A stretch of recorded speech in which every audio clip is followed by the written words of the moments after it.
మదీనా మస్జిద్ management committee ఆధ్వర్యంలో 78వ స్వాతంత్ర దినోత్సవ వేడుకలు ఘనంగా నిర్వహించారు। ఈ కార్యక్రమానికి ముఖ్య అతిథిగా నల్గొండ మున్సిపల్ కమిషనర్ హాజరై జెండా ఆవిష్కరించారు। ఈ సందర్భంగా వారు మాట్లాడారు। మదీనా మస్జిద్ మేనేజింగ్ కమిటీ ఆధ్వర్యంలో 78వ స్వాతంత్ర దినోత్సవ వేడుకలు ఘనంగా నిర్వహించారు। ఈ కార్యక్రమానికి ముఖ్య అతిథిగా నల్గొండ మున్సిపల్ కమిషనర్ హాజరై జెండా ఆవిష్కరించారు। ఈ కార్యక్రమంలో సీనియర్ నాయకులు అహ్మద్ కలీం, సిపిఐ నాయకులు సయ్యద్ హషం, మదీనా మస్జిద్ మేనేజింగ్ కమిటీ అధ్యక్షులు కలీం ఉజ్మా, ఫహీం, కాజా, యూసఫ్ తదితరులు పాల్గొన్నారు।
अस्सलामुअलैकुम वरहमतुल्लाहि वबरकातुह।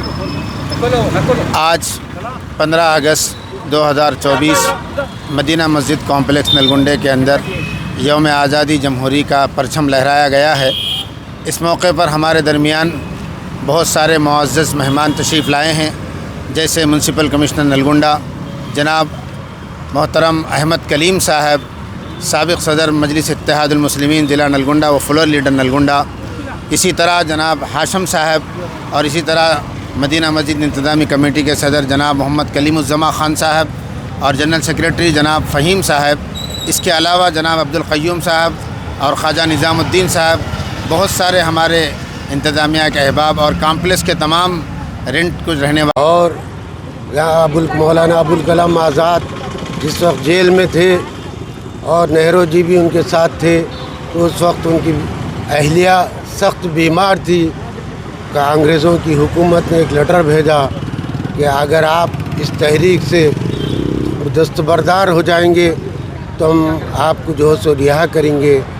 तो वो ख़त जवाहरलाल नेहरू साहब के हाथ में आया, तो अबुल कलाम आज़ाद साहब के सामने पेश किए।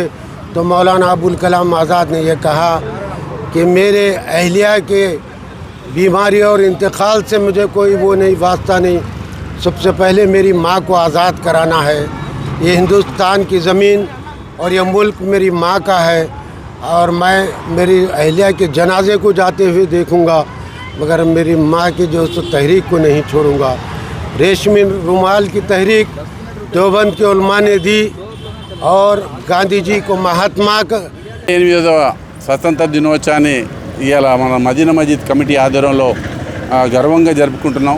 ఎందుకంటే భారతదేశంలో ఎంతోమంది ప్రాణాలు త్యాగం చేసి ఈ భారతదేశ గణతంత్ర దినం ఎందుకంటే స్వతంత్రాన్ని సాధించుకునే సందర్భంగా ఇవాళ ఎందుకంటే భారతదేశంలో కొన్ని రాజకీయ పార్టీలు ఎందుకంటే మన ఐక్యతని తప్పుగా చూపెట్టే పరిస్థితి వస్తున్నది।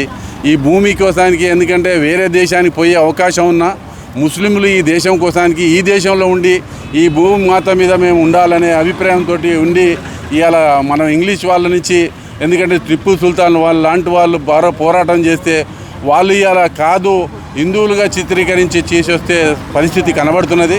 అందుకోసానికి దీన్ని అందరం కూడా ఐక్యంగా చూపెట్టేట ఒక గడ్డి